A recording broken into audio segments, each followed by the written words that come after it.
100% off the strength, man. Off the strength. Can't get that off the strength. What's good, everybody? What's good? Welcome back to yet another episode of Off the Strength, where we're giving you the inside look into all things wellness culture. I'm a trainer called Tony, and of course, with me, I have some gentlemen of extraordinary league. Guys, let's go across these couches and introduce ourselves, please. Your trainer, Corey, a.k.a. your favorite trainer's favorite trainer. KR Jones is in the building. That's right, folks. We are back. And ladies and gentlemen, boys and girls, listeners of all type from near and far, you are now in store for a treat because we have a very special guest in the building with us today. I met this brother during one of the great many night rides that the good listeners out there has learned about. The brother Kieran, I never really understood what it is you was actually doing. We vibed on so many things just generally. I'm happy to see that we got the DJ, musician, and journalist Kieran Meadows in the house with us right now. Let's make some noise for this brother over here. What's going on, man? I felt the same way about you when I met you. It's like, who's this cat Tony? Everybody, when we were doing these night rides, like everybody was checking each other out, but it was all kind of new and fresh. You knew the one thing everybody had in common was we all like to ride bikes. That's all I really know about you. It's pretty much. I get to know you. So as we went along, it's like we got these little side conversations here, side conversations there. Yeah, man. Got to know Tony a lot better. Later in the summer, got to know Kyle. My man. You know, one of the things that was genuine about it, so often before, like last year, when you would meet people, at least for me, it would be like the first thing you would ask somebody is what it is that they did.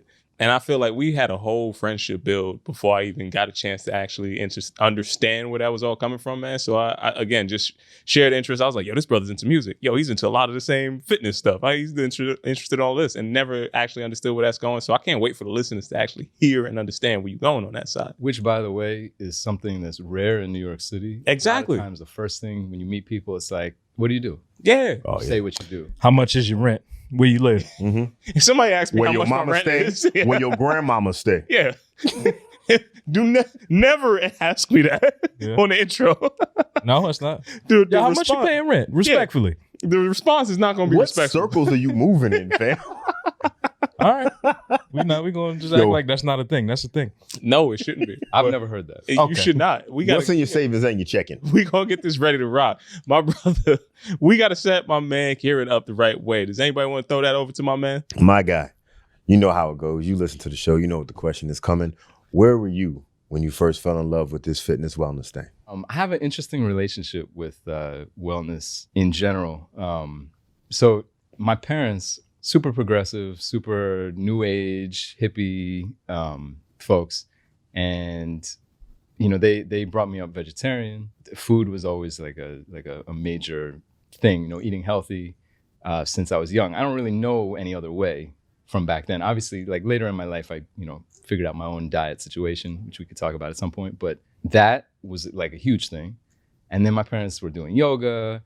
We were, my mom especially was into alternative modalities of healing and like medicinal things. She was into herbal medicines, into homeopathy. For me, this was like the background. This is like what I was around. So obviously, as I grew up, it's like, yeah, I do it. It's like what comes naturally to me. But at the same time, I was trying, I was going to rebel a little bit. So it's hard to pinpoint an exact moment.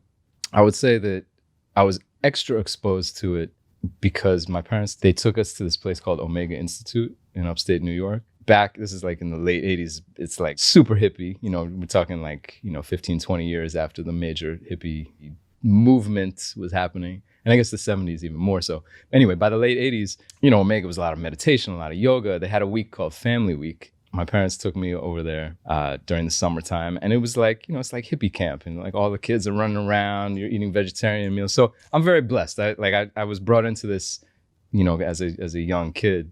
The other thing, it's actually just reminded me because I saw your shirt, was that, I don't know if you remember, with all the Phil Jackson, coming into Chicago, he brought this whole like mindset of mindfulness and meditation to the Bulls.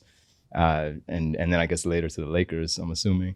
And Phil Jackson used to teach this, I think it was a course called Beyond Basketball or something like that at Omega. And, so that was what it was kind of known for at the time. It was like, oh, Phil Jackson, this like new age guru teaching the Bulls meditation and mindfulness. And that's why they're, crushing their opponents and winning all these championships. Mind you, they have like Jordan and Pippen and, you know. Yeah. Anyway, but it was a big part of it, right? Yeah, man. especially if you just watch that NBA. What was that called? That was just on The Last Dance. The Last Gotta Dance. watch Thank you. I think Jordan might have been a little helpful in that whole championship. You know, Yeah. I'm still calling Rodman all day. That's where I'm at. Well, yeah, he's in the later, Shoot the J, later, Scott. the later three-peat, I guess you could say. Anyway, so that's so I was exposed to all this like, you know, new agey hippie wellness stuff early. So then again, my relationship is weird because I've always struggled to figure out what my place in all of this is.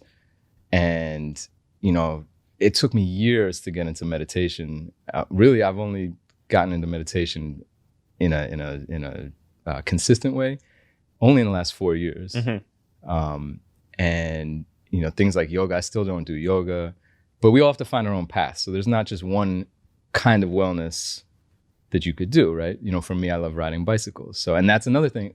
Again, you know, bless my parents, they're still alive. You know, they were big bicycle riders. I got into riding bikes when I was really young. Always kept up the love. We were always riding in the city in Prospect Park. And, you know, here we are today, all the way up to the Knight Riders. So Hey, man. it's like a push and pull of what kind of wellness I'm into. And then, of course, wellness got very trendy in the last decade or so, and especially all the social influencers, social media influencers. So again, it's like hard for me to pinpoint it, but hopefully that gives you like It's a good of tapestry. context. Yeah, a lot to play with inside there. What are you thinking about as you're hearing the unfolding of my brother Kieran? Man, as you lay down this foundation, I'm thinking about, you know, you keep kind of going back to the Omega Institute and like that hippie lifestyle. And when I think of that, I think of just the embrace of music and the embrace of people and love and like good energy, man. And I'm thinking about, you know, preemptively, Tone sent us the list of like, you know, your accolades and all the above before you came.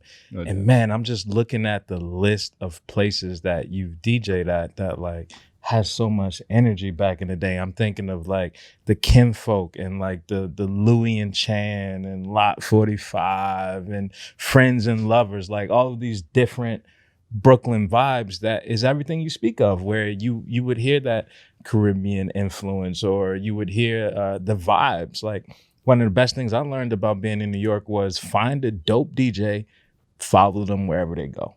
You know, and that's kind of how it opens up the lifestyle. In part to that, my question to you would be, you know, how did you make that segue into the New York nightlife? And what was that like? Like, what were some of the lessons you learned along that way? It's a great question. And it's also the way you summed it up is perfect. As with everything, totally interesting roundabout story. I was going out like a lot. I just, you know, I was in my 20s, loved going out. New York City was in a weird place at that time.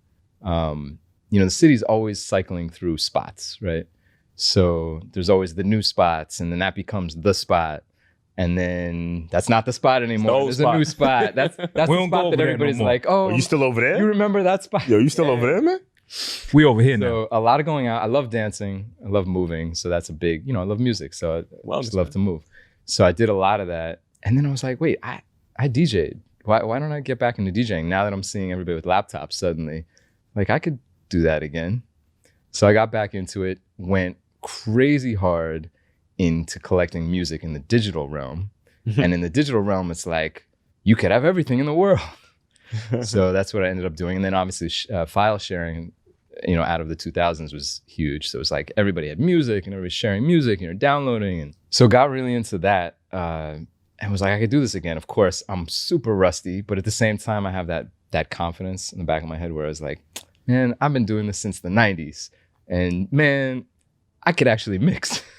Suffice to say, I was a quick study in the Serato world, made some moves quickly. And the other thing was I had history and I had background and I knew people and I was a recognized person just in terms of like, yeah, I remember you were that quiet, like shy kid who liked to dance and shit, but I always saw you, you know? So it was an easy is maybe too strong a word. It was a smooth transition into being like, yeah, I DJ. And then you just have to kind of show that you can do it. And then you bring what you have to the table. Like you bring your loves and your passions and your side of weird music taste that's really only like you. And you know, people either mess with it or they don't. Can I curse on this show? Hell yeah, Let's you say can. people fuck with it or not. But I don't want Whoa. Let's not get too much color on here, buddy. Dave, handle that, yo.